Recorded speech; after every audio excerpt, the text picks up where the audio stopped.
kann mich nicht mehr bewegen. Was für ein Frühstück.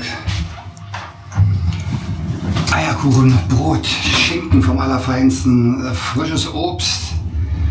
Ja, also so mag ich ein Frühstück, aber jetzt muss ich mich erstmal hinlegen. Ich bin so voll gefuttert. Wahnsinn. Ja, ich habe noch ein bisschen Zeit, muss nicht gleich los. Von daher kann ich noch ein bisschen chillen jetzt glücklicherweise. Außerdem muss ich noch mein ganzes Zeug packen und mein Zimmer sieht aus.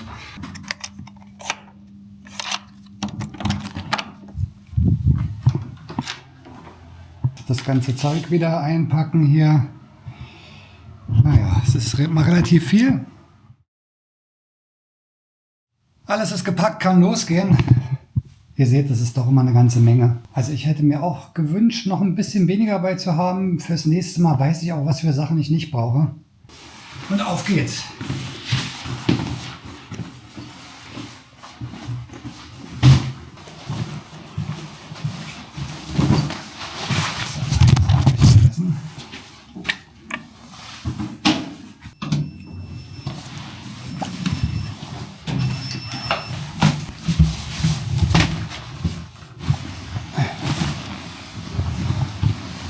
So, der Chef wartet schon auf mich. Bist du fertig? So, hallo. So, mein Lieber. Das war sehr schön bei euch. Hat mir sehr gefallen. Cap Saint-Martin, Ja. so schön. Warst du schon da? Ja, Und schön. sie dir. Eine Stunde. Eine Stunde. Eine Stunde. Nein, eine Stunde nicht. Hast du wirklich die Autobahn? Nein, keine Nein, Ahnung. ach so. Ich war schön an der Ja. Küste lang. Das ist fantastisch. Ja. Ist schön, ne? Von welcher Stadt kommt? Aus Berlin. Berlin. Yes. Mit Motorrad. 1400 Kilometer. Scheiße. Scheiße. Da Berlin im Motor. Und nicht mal ein Motorrad, mit einem Roller. Ah, ja, ich weiß. 350 ja. Kubik. Ciao. So, auf geht's.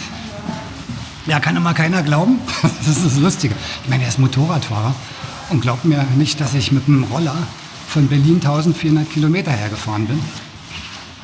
Kann man machen.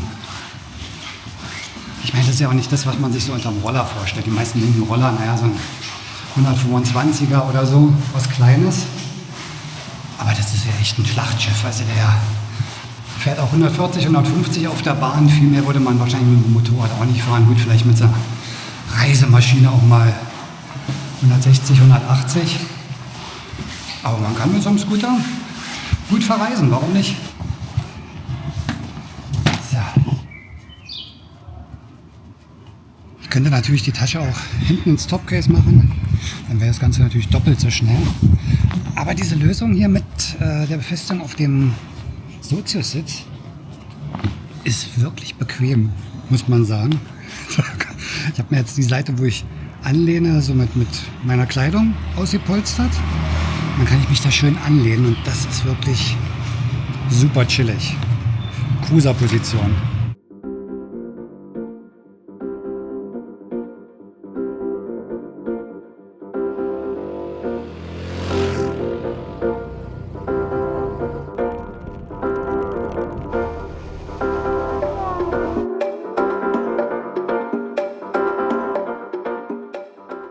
So, jetzt fange ich aber langsam an zu schwitzen. Jetzt muss ich los.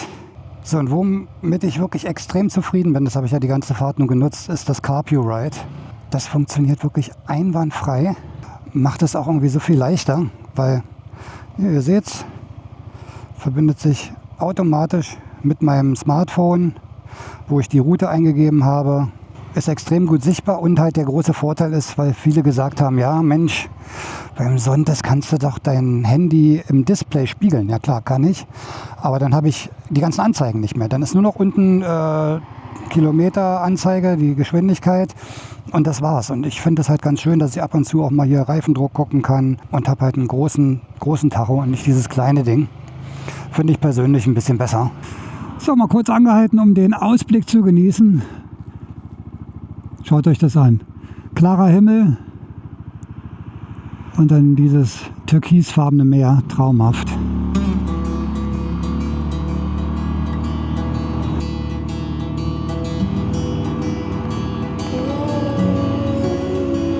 Wieder eine schöne, kurvige Strecke hier an der Küste lang.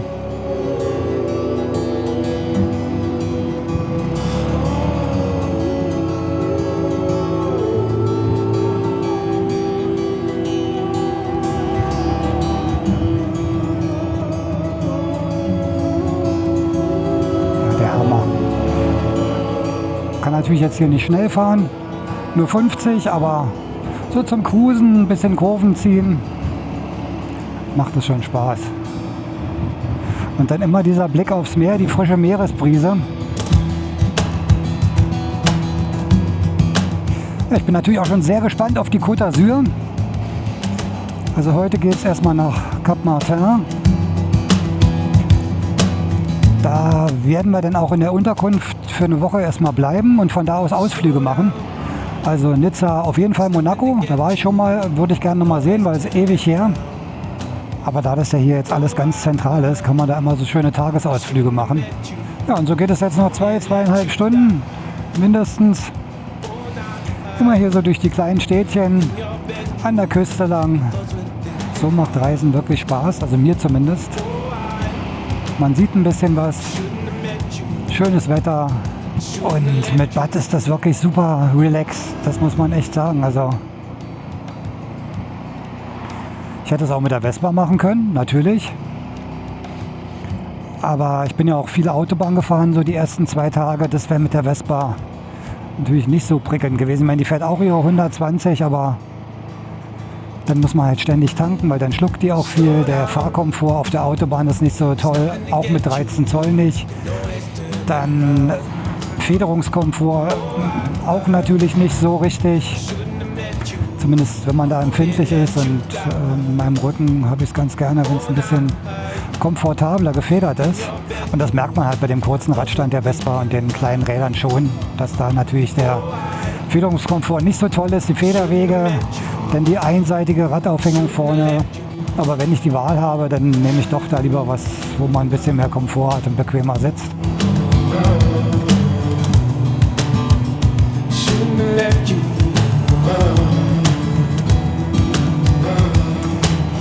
Jetzt sind wir schon in Imperia, eine etwas größere Stadt. Ich komme auch noch nach Sanremo, also es sind noch ein paar interessante Städtchen auf der Tour, die da noch vor mir liegen.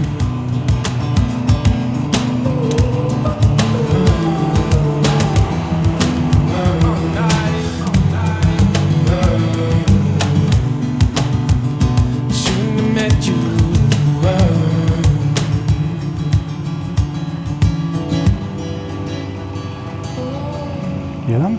Boah, guckt euch das an, was hier für Roller stehen. Alles voll. Wie ich immer sage, Italien Rollerparadies.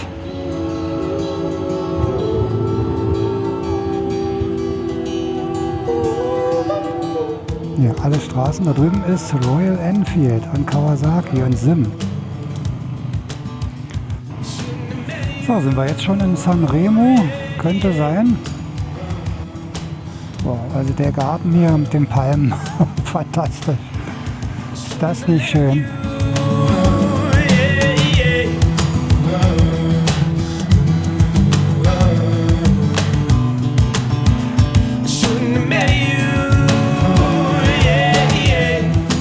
Also langsam gewöhnt man sich so an die italienische Fahrweise. Hier kommt man sonst auch gar nicht anders durch. Aber guckt euch mal an, die Straßen sind gepflastert mit Rollern. Den man am meisten sieht, ist der SH, definitiv. In allen Variationen und Größen.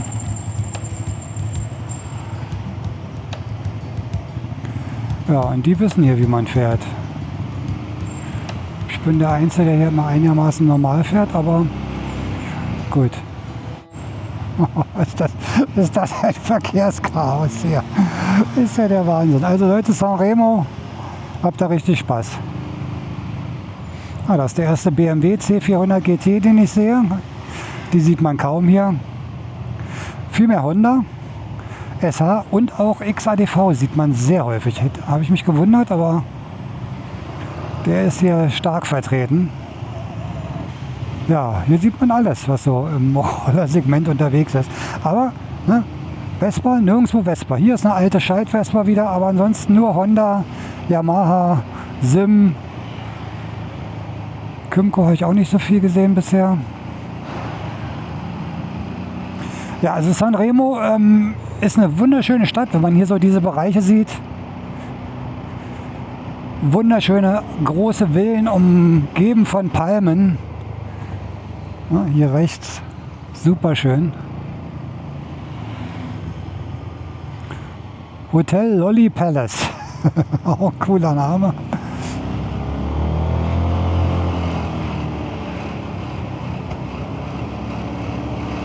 So, jetzt muss ich kurz eine Pause machen, was trinken.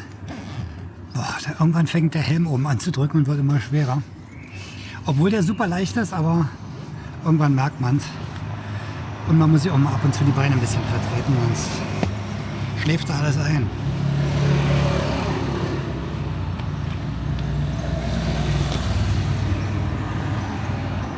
Also Sanremo war ja schon ein bisschen brutal, was da los war. Aber muss man wahrscheinlich auch mal gesehen haben. Und wieder ein kleines Städtchen an der Küste. Was mir hier definitiv jetzt wirklich aufgefallen ist, so im Verkehr in Italien, das ist natürlich alles ein bisschen chaotisch. Ne? Also die Mopeds, die Motorradfahrer, die fahren hier zwischendurch, schlängeln sich durch.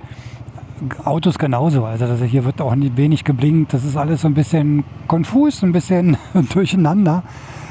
Aber trotz alledem, trotz des Chaos, sind die Leute nicht aggressiv. Also da wird trotzdem noch gelacht, da wird man reingelassen und wenn man sich da zwischendrängelt oder so.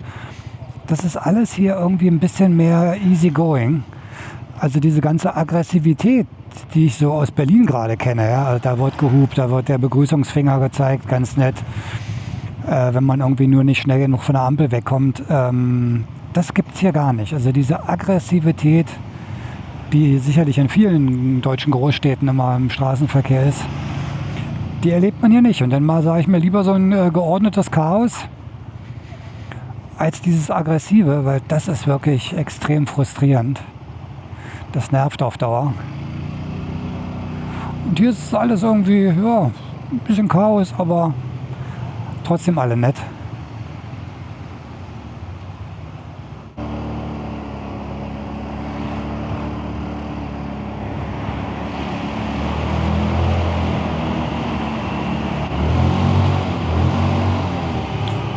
Ja, Sound ist schon ganz gut vom Sonntag. Der ist jetzt auch richtig gut eingefahren, habe jetzt über 2600 Kilometer runter. Problemfrei, nichts gewesen, bin den halt auch sehr konsequent eingefahren. Ja, und vor uns französische Grenze.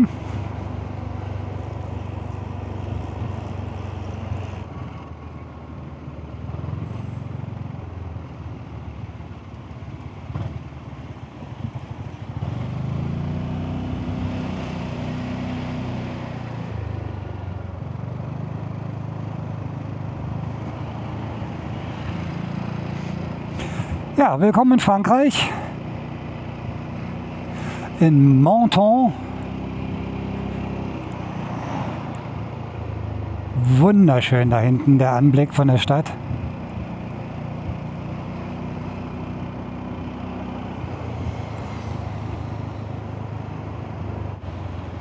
Wow, super schön hier vor uns Menton.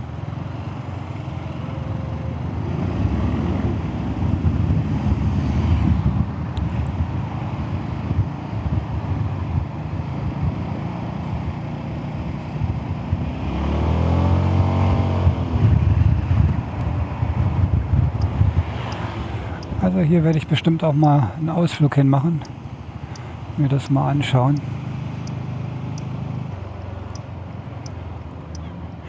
Ah, Roquebrune Cap Martin. Da muss ich hin, Roquebrune.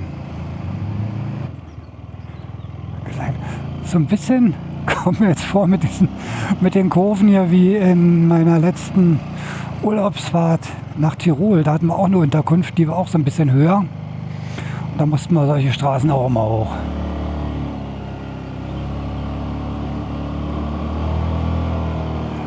Oh, aber der Vorteil ist natürlich der Ausblick, den man jetzt hat. Guck mal, so schnell geht es. 1 Minute und Blick über die Stadt.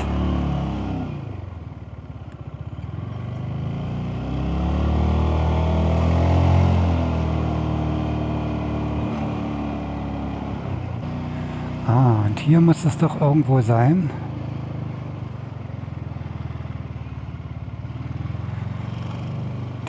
Residenz Bella Vista Parking. Na, dann nehmen wir das doch mal. Bad ist geparkt, super cool hier. Sind überall Parkplätze gleich oben. Und ich habe gerade an der Rezeption gehört, sie haben uns ein Zimmer-Upgrade gegeben mit Seeblick, beziehungsweise Meerblick. Na, bin ich ja gespannt.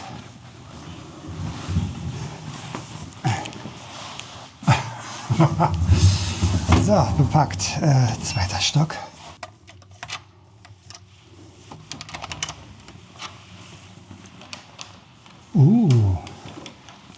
Recht groß das Ganze, mit einer Couch, einem Esstisch.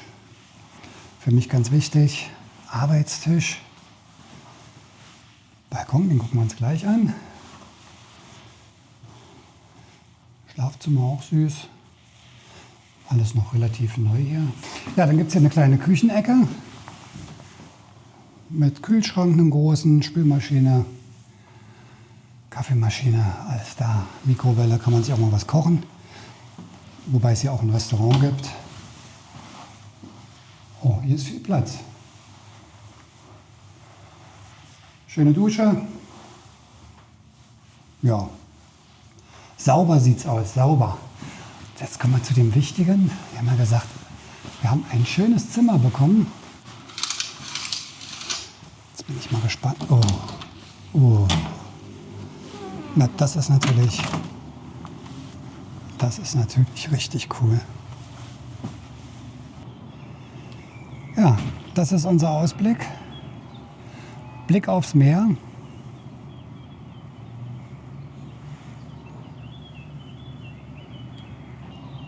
Also kann man gut aushalten. Und das war jetzt auch gar nicht so teuer, habe ich über Booking wieder gemacht, wie alles, was ich buche. Und der Preis war absolut okay und natürlich wieder super nett hier. Also da habe ich jetzt wirklich in den letzten 2 Hotels extrem Glück gehabt. Ja, sieht doch gut aus, kann man gut aushalten hier eine Woche, glaube ich. Und mit der Terrasse, mit dem Balkon, das ist natürlich schon ein Highlight. Ne? Also wenn man da jetzt morgens frühstückt und aufs Meer schaut, Hammer. Ja, also tatsächlich geschafft nach sage und schreibe 6 Tagen Anreise, 1400 Kilometer, ein bisschen mehr bin ich glaube ich sogar gefahren. Jetzt angekommen am Cap Martin an der Côte d'Azur.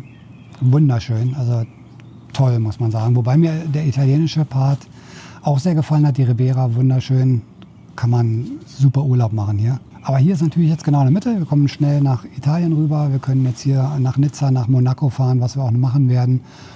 Von daher nicht vergessen, Kanal abonnieren, Glocke anklicken, ganz wichtig, dann bekommt ihr die nächsten Folgen auch mit den Ausflügen dann nach Monaco. Aber es wird auf jeden Fall interessant und spannend und ich hoffe, das Wetter spielt mit. Und ich hoffe, das Video heute hat euch gefallen. Wenn ja, dann hinterlasst mir einen Daumen nach oben und wir sehen uns im nächsten Video. Macht's gut, bis dann und ciao. Na dann, auf geht's ein bisschen.